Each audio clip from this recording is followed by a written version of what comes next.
The sound of the rain tapping against the window was hypnotic, almost enough to drown out the buzz of life inside the small cafe. Emma adjusted her glasses, the thick-framed pair she'd always hated but refused to part with. Her blonde hair, usually tied back in a haphazard bun, cascaded over her shoulders today. She had dressed up, not for anyone else, but because something inside her begged for change. A spark, maybe, or at least a flicker.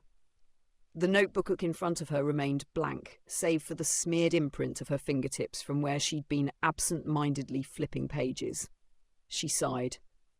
Journaling had been her therapist's idea. "Write your truth," Dr. Malone had said. "What's buried under the surface?" Emma rolled her eyes at the memory, as if scribbling her feelings on paper would change the fact that her marriage of 18 years had become more like a partnership in logistics than love.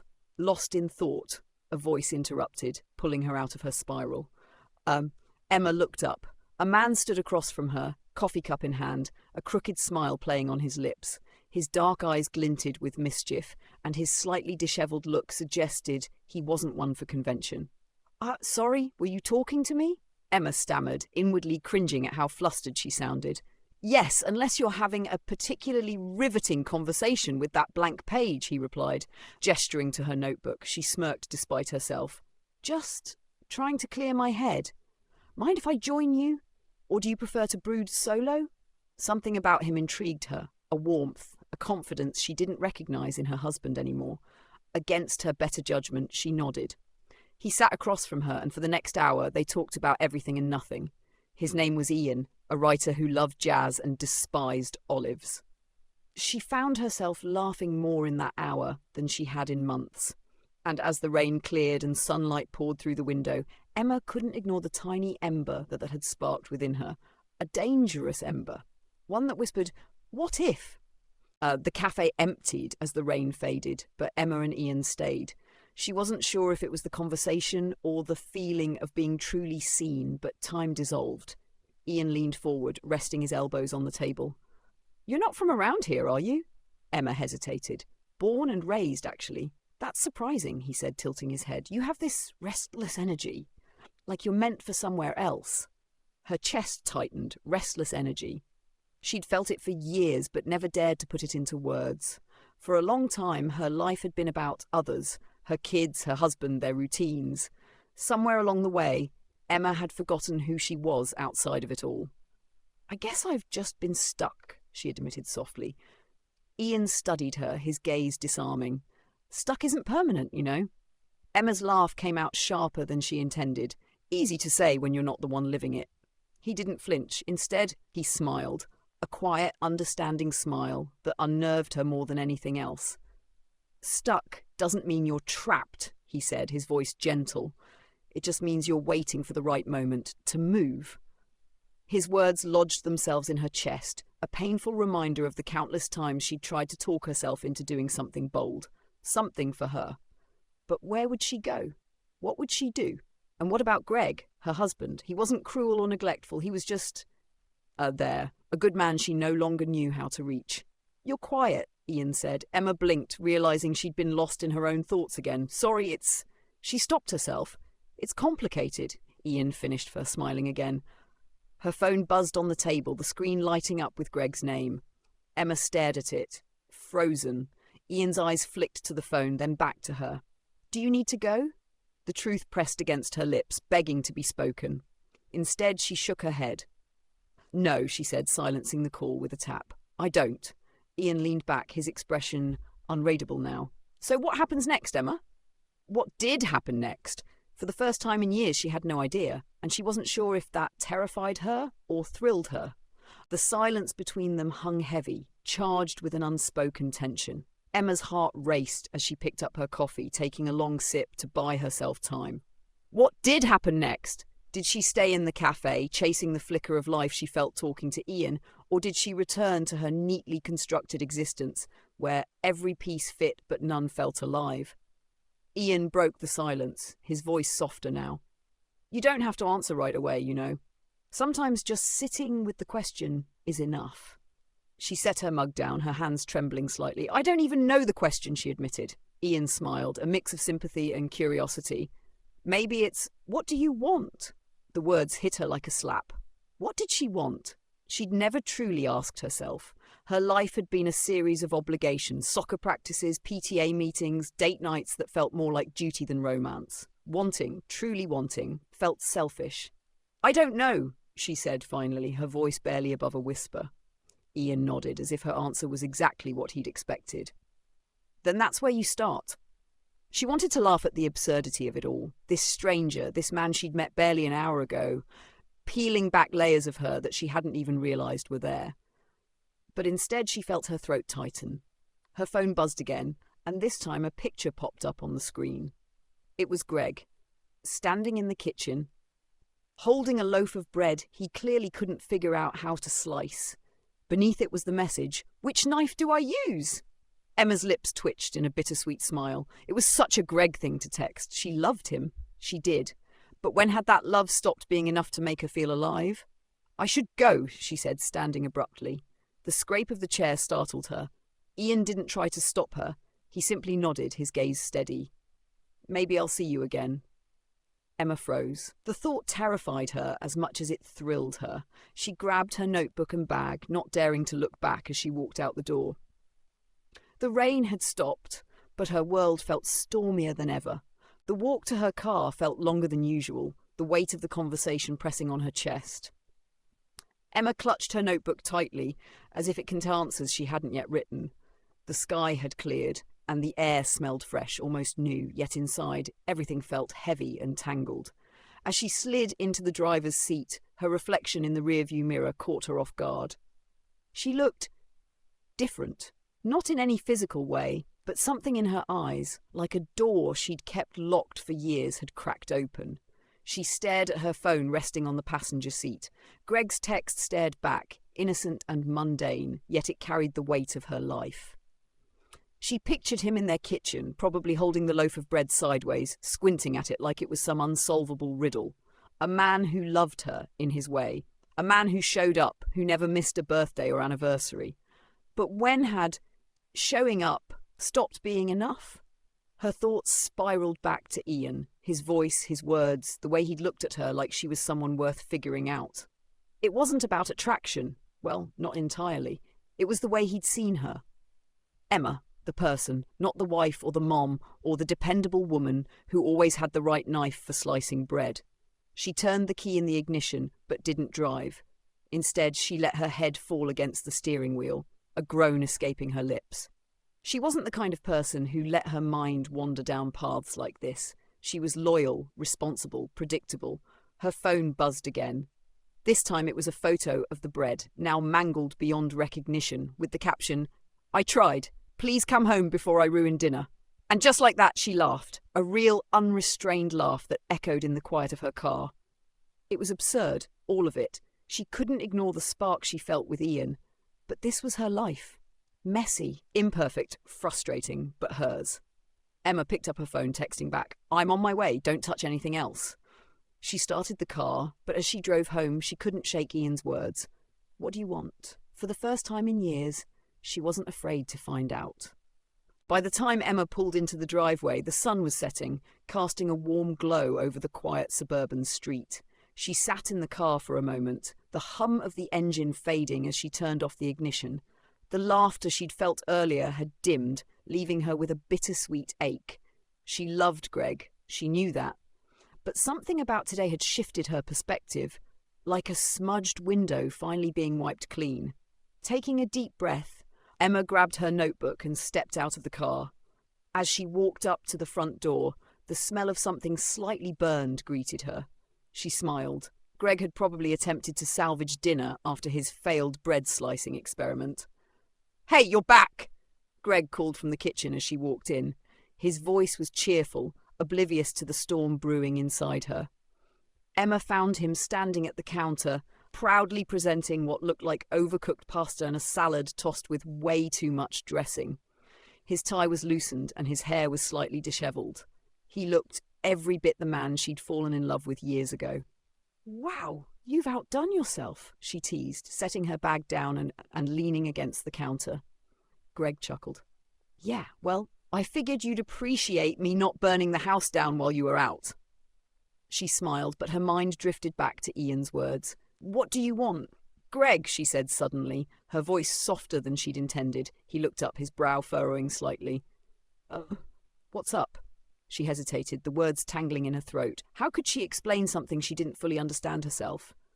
Do you ever feel like we've been on autopilot? Greg blinked, taken aback. Autopilot? Yeah, she said, fiddling with the edge of her notebook.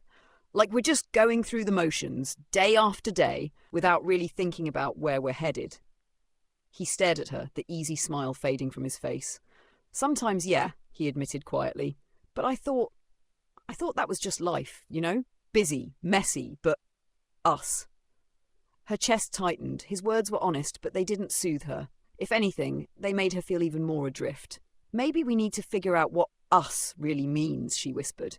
Greg met her eyes, his expression unreadable, but in that moment, Emma realized she wasn't alone in feeling lost. Greg set the wooden spoon down, his shoulders stiffening slightly. The usual ease in his expression was gone, replaced with a furrowed brow and a trace of uncertainty. Emma, he began cautiously, where's this coming from? She swallowed hard, searching for the right words. How could she explain that a chance meeting with a stranger had unearthed emotions she hadn't allowed herself to feel in years? That she wasn't unhappy, but she wasn't truly happy either. I don't know, she said finally, her voice trembling. It's just, I feel like I've been going through the motions for so long, and I don't even know who I am outside of being your wife or the kid's mom. Greg blinked, his lips parting slightly as if he wanted to interrupt, but couldn't find the words. She pushed on, her voice steadier now. I'm not blaming you. I'm not blaming anyone. I've just realised. I've been ignoring this feeling for a long time, pretending it didn't matter. Greg leaned against the counter, his arms crossed. And now it matters? His voice wasn't accusatory, but there was a tinge of hurt in it. Emma nodded, tears prickling her eyes. Yeah, it does. I don't want to wake up 10 years from now feeling like I missed something, like I forgot how to live, how to feel. The weight of her words filled the room, and for a moment, the only sound was the hum of the refrigerator. Greg exhaled deeply and ran a hand through his hair. I get it, he said quietly, surprising her. I really do. I felt it too, like we're just managing. And I thought that's what marriage turned into after a while. You stop chasing the highs and settle into the routine. Emma's chest ached at the vulnerability in his voice. But what if it doesn't have to be that way? What if we've just been too afraid to ask for more? Greg looked at her, and for the first time in years, she saw the man she'd married, the one who used to look at her like she was the centre of his world. What do we do then? He asked softly. Her voice cracked as she answered, We figure it out. Together. Greg nodded slowly, his eyes searching hers for a moment longer before he pushed himself off the counter and stepped closer. All right, he said, his voice firmer now. Let's figure it out. Together. The weight of his words settled over her, both a promise and a challenge. It wasn't a quick fix or a magical solution, but it was a start. A tentative step towards something they hadn't dared to name. She exhaled, the tension in her shoulders loosening slightly.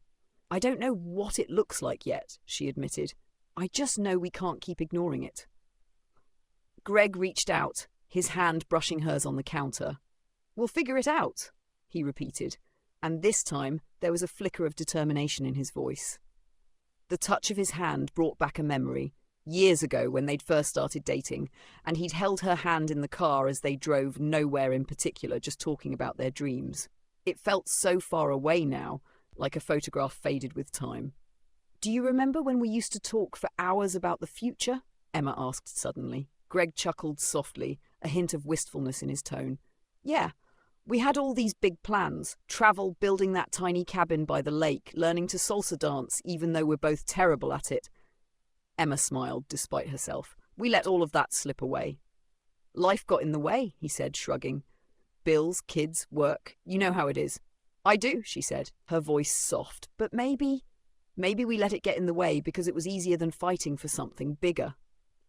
Greg was quiet for a moment, his thumb absently brushing the back of her hand. You're right, we've been coasting, but if we're going to do this, really do this, it can't just be another promise we make and forget about when things get busy. Emma met his gaze, her chest tightening with equal parts fear and hope. I don't want it to be. I want this to matter. Greg's grip on her hand tightened slightly, grounding her. Then let's make it matter. And for the first time in years, she believed they could.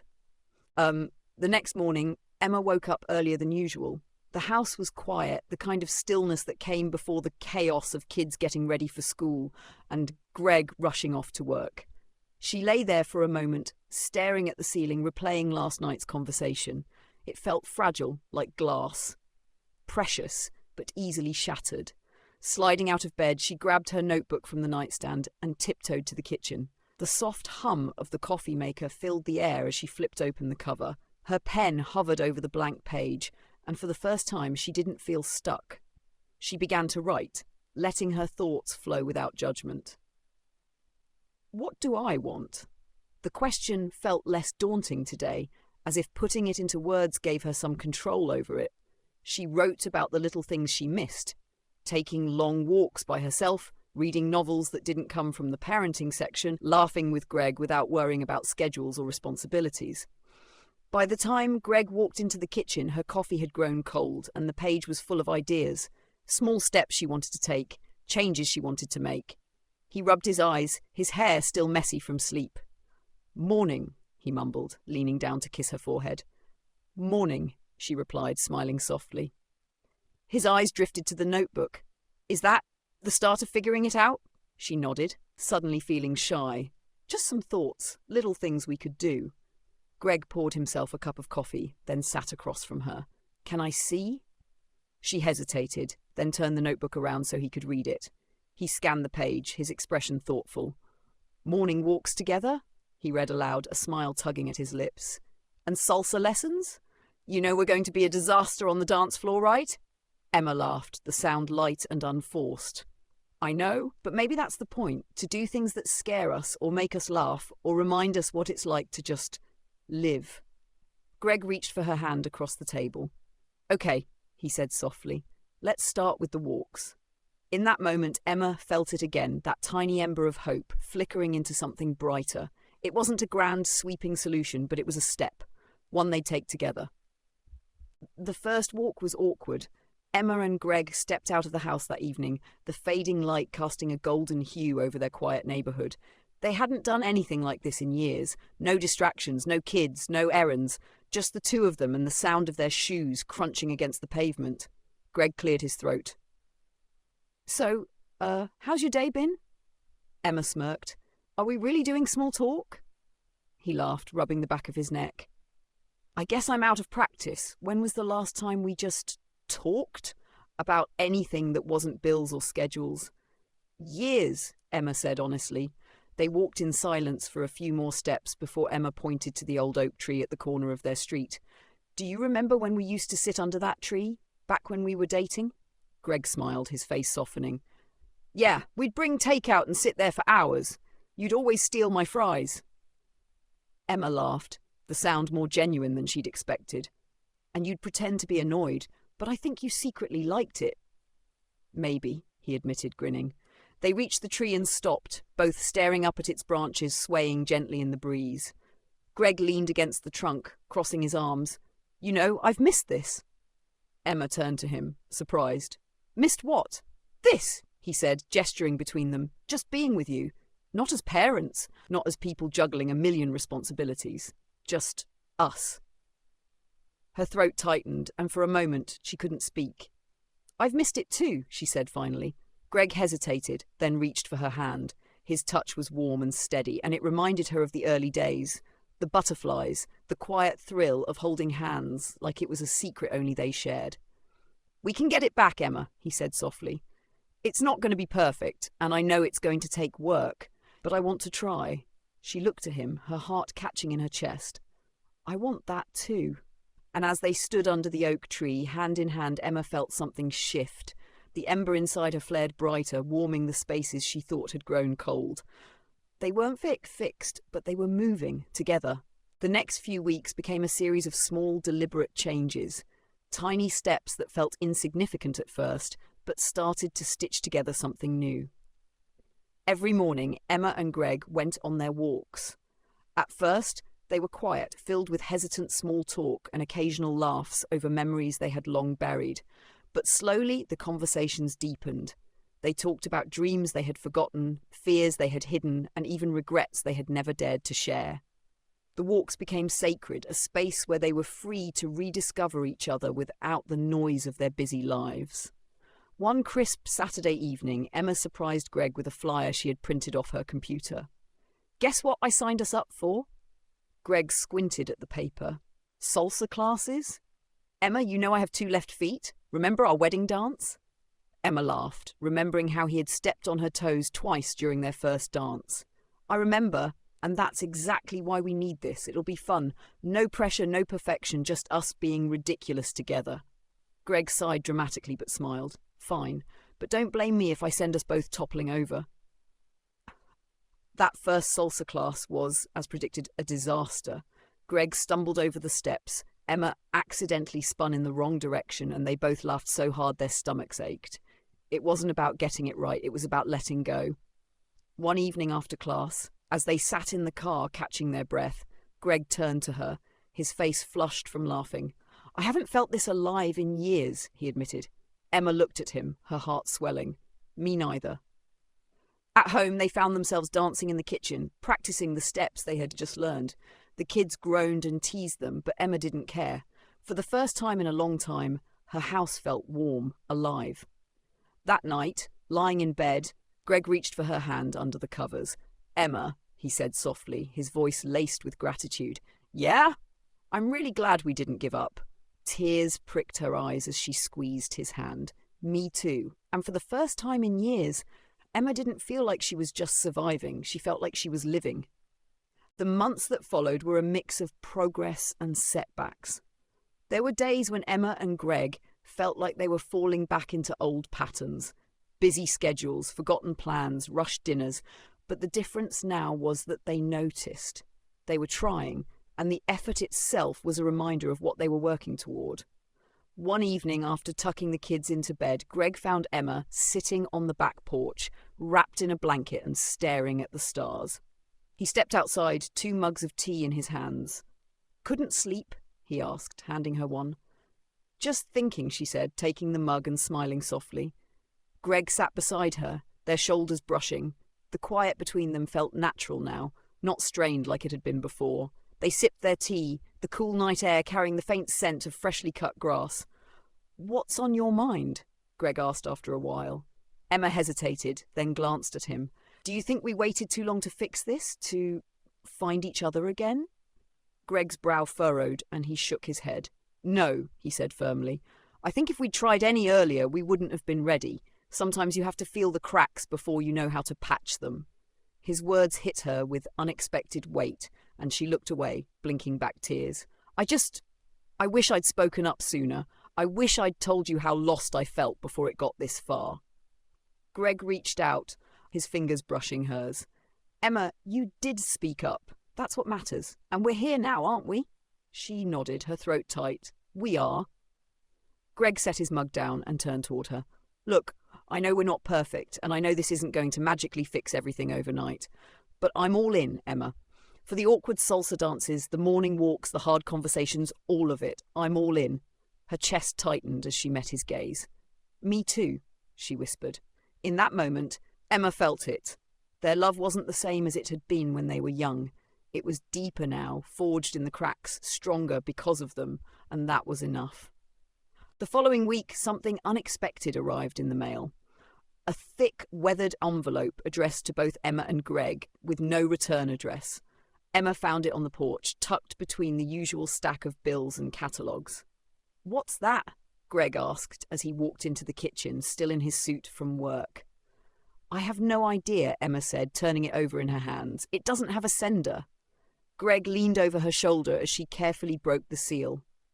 Inside was a single piece of stationery, the paper yellowed and soft, like it had been waiting for years to be found. As Emma unfolded it, her heart skipped a beat. The letter was handwritten, in flowing, elegant script. "To Emma and Greg, you don't know me, but I know you. I've watched your life from a distance, seen the paths you've taken and the love you've almost lost. Before you wonder if this is a prank, know this. I've been where you are. And I wish someone had told me what I'm about to tell you. In 3 months, you'll be faced with a choice. It won't look like much at first, but it will test everything you've rebuilt. A moment that will demand courage, honesty, and trust. You won't see it coming, but you'll know it when it arrives. Whatever you do, don't run from it. Face it together. You're stronger than you think, and you'll be stronger still if you choose wisely. Someone who knows. Emma's hands trembled as she finished reading, and she glanced up at Greg, who was already frowning. "Is this some kind of joke?" he asked, his voice low. "I don't think so," Emma whispered. "It feels personal, like whoever wrote this knows us." Greg's jaw tightened, his skepticism clear. "How could someone know what we've been going through? This makes no sense." Emma looked down at the letter again, her mind spinning. Whoever wrote it knew something. Something about their struggles, their rebuilding, and now, a choice. "What do we do?" she asked, her voice barely audible. Greg exhaled slowly, his gaze steady but uneasy. "We wait, and when the moment comes, we face it, together." Neither of them noticed the faint initials at the bottom corner of the page. JM? Over the next few weeks, the letter became an unspoken presence in their lives. Emma tucked it into the drawer of her bedside table, but she couldn't stop thinking about it. Neither could Greg, though he tried to brush it off as someone's strange idea of a hoax. Still, every time they passed each other in the house, caught each other's gaze during their walks, or stumbled through another salsa class, the thought lingered. What choice were they going to face? One Sunday morning, Emma was sorting through a box of old photos in the attic while Greg mowed the lawn. The smell of dust and faded paper surrounded her as she flipped through images of their wedding, the kids as toddlers, and vacations they'd taken long before life felt so heavy. As she pulled out a particularly faded photo of them sitting under the oak tree, her breath caught. On the back, scrawled in her own handwriting, were the words, JM, forever grateful. Her pulse quickened. JM, the same initials from the mysterious letter. "Greg!" she called, scrambling down the attic stairs, the photo clutched in her hand. She found him in the kitchen, sweaty and holding a glass of water. "What's wrong?" he asked, wiping his forehead. Emma held out the photo. "Do you remember this?" Greg took it, squinting at the picture. "Yeah, that was... the summer after we got married? We used to sit under that tree every evening. Look at the back," she said, her voice trembling. He turned the photo over, his brow furrowing as he read. "JM, who's JM?" Emma shook her head. "I don't know, but these are the same initials that were on the letter. Why would I have written that? And why don't I remember?" Greg stared at her, the unease growing between them. "You think it's connected? The letter, the photo, someone from our past?" Emma nodded slowly. "I don't think this is a coincidence. Whoever JM is, they knew us, maybe even shaped something about our lives." Greg's expression darkened. "Then we need to find out who they are, and fast." Neither of them realized how soon they would get their answer. The answer came quicker than either of them expected. That evening, as the kids were sprawled in front of the TV and Greg was cleaning up after dinner, Emma sat on the couch, the photo still in her hand. Her thoughts swirled as she traced the edges of the picture. JM, who could it be? A name buried in their past? A stranger? A coincidence that didn't feel like one?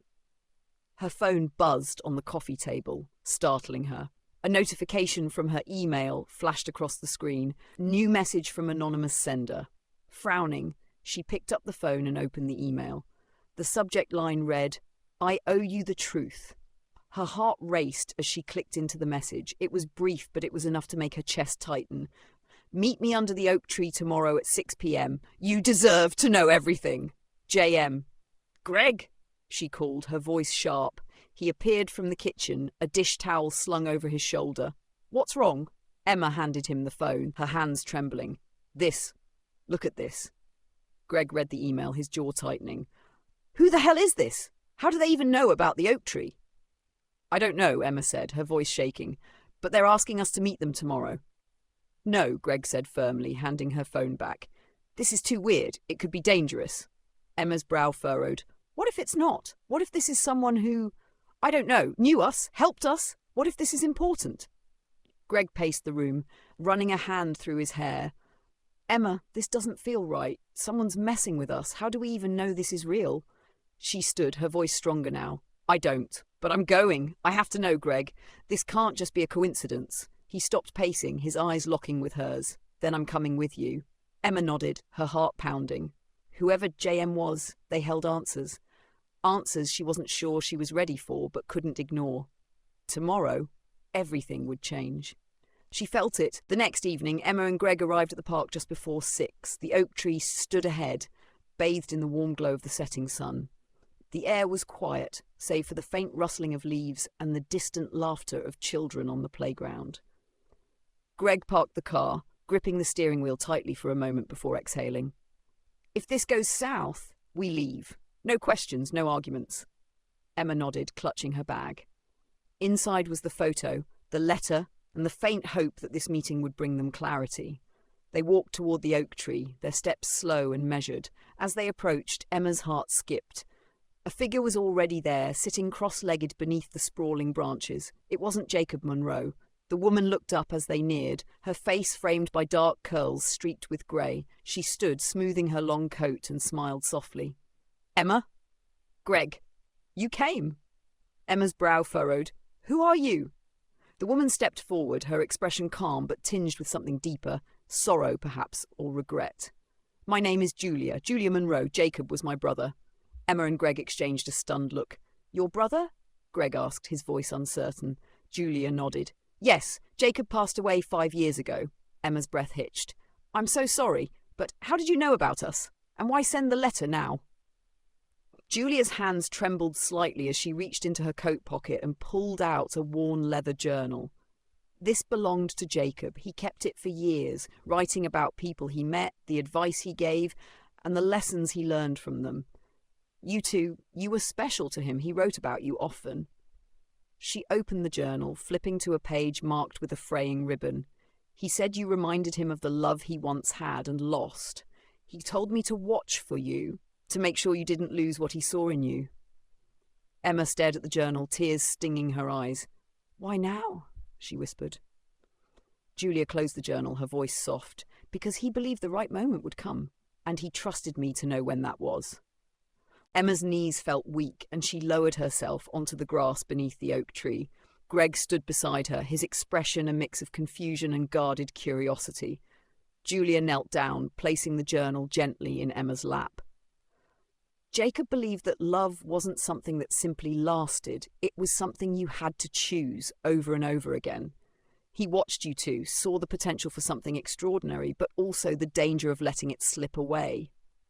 Emma ran her fingers over the cracked leather cover, her heart aching. I don't understand. Why didn't he say anything to us before he... She trailed off, unable to finish the sentence. Julia's face softened. Jacob didn't want to interfere directly. He said you had to find your way, but he asked me to step in if it ever seemed like you were at a crossroads, like you were in danger of forgetting how much you mean to each other. Greg crouched down, his voice quieter now. How did you know we were struggling, that we were drifting? Julia looked between them, her eyes glistening. I didn't. I waited, hoping I'd never need to send that letter. But a few months ago, I found myself thinking of Jacob, of the people he cared about. I reread his words about you, and something told me it was time. Call it intuition, or maybe Jacob's way of nudging me from wherever he is now. Emma opened the journal, her hands trembling. The page Julia had marked was filled with Jacob's handwriting, describing the first time he'd seen them under the oak tree. They laugh like they've found a secret no one else knows. They bicker, but there's love in every word. They have something rare, something precious. I only hope they don't forget how to fight for it when the world gets heavy. Emma's tears spilled over, and Greg reached for her hand, squeezing it tightly. I don't know how to thank you, Emma said, her voice breaking. You already have, Julia said, smiling softly, by being here, by choosing each other. As the sun dipped below the horizon, Emma and Greg sat together beneath the oak tree, holding the journal between them. The cracks in their relationship were still there, but for the first time in years, they knew how to fill them with effort, with love, and with the choice to keep fighting. Always.